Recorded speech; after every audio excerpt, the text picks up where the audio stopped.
بسم الله الرحمن الرحيم. والنازعات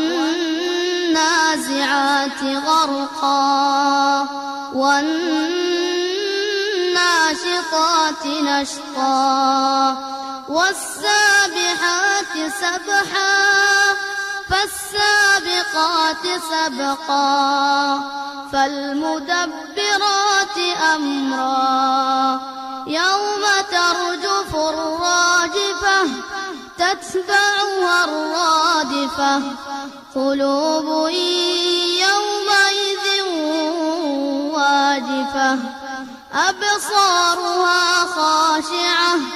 يقولون أئنا لمردودون في الحافرة أئذا كنا عظاما نخرة قالوا تلك إذا كرة خاسرة فإنما هي زجرة واحدة فإذا هم بالساهرة هل أتاك حديث موسى إذ ناداه ربه بالواد المقدس طوى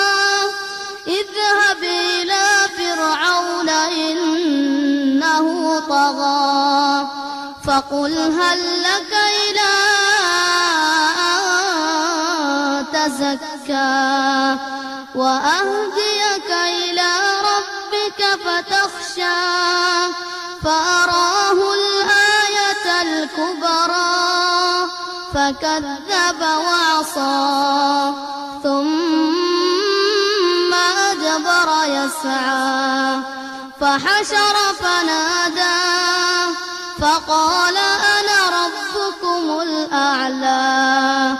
فأخذه الله نكال الآخرة والأولى إن في ذلك لعبرة لمن يخشى أأنتم أشد خلقا أم السماء بناها رفع سمكها فسواها وأغطش ليلها وأخرج ضحاها والأرض بعد ذلك دحاها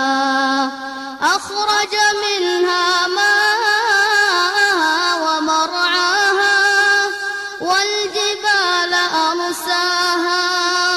متاعا لكم ولأنعامكم فإذا جاءت الطامة الكبرى يوم يتذكر الإنسان ما سعى وبرزت الجحيم لمن يرى فأما من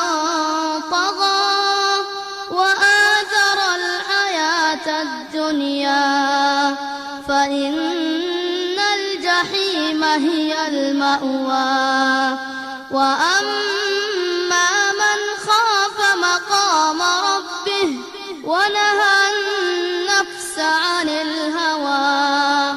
فإن الجنة هي المأوى يسألونك عن الساعة أيان مرساها فيما أنت من ذكراها إلى ربك منتهاها إنما أنت منذر من يخشاها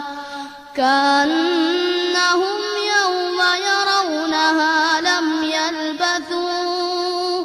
لم يلبثوا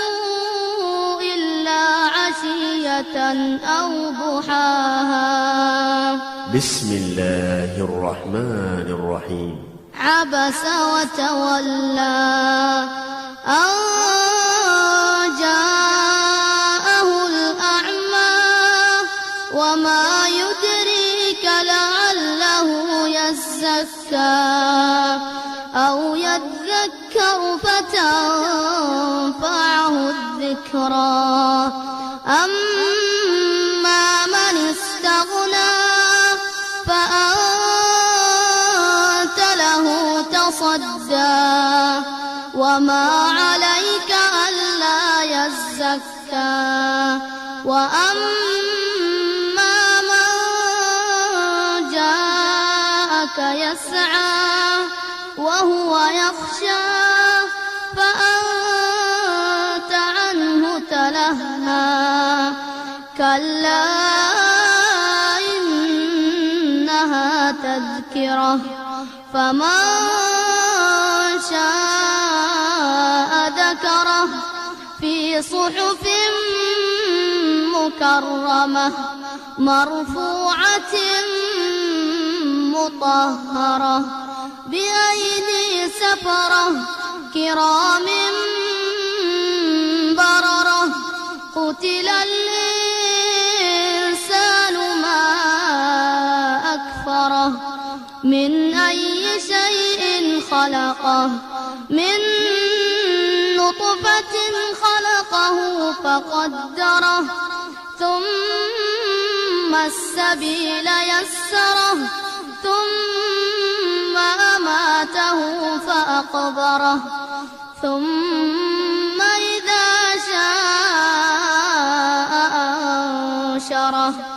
كلا لما يقض ما أمره فلينظر الإنسان إلى طعامه أنا صببنا الماء صبا ثم شققنا الأرض شقا فأنبتنا فيها حبا وعنبا وقضبا وزيتونا ونخلا وحدائق غلبا وفاكهة وأبا متاعا لكم ولأنعامكم فإذا جاءت الصاخة يوم يفر المرء من أخيه وأمه وأبيه وصاحبته وبنيه لكل امرئ منهم يومئذ شأن يغنيه وجوه يومئذ مسفرة ضاحكة مستبشرة ووجوه يومئذ عليها غبرة ترهقها قترة أولئك هم الكفرة الفجرة.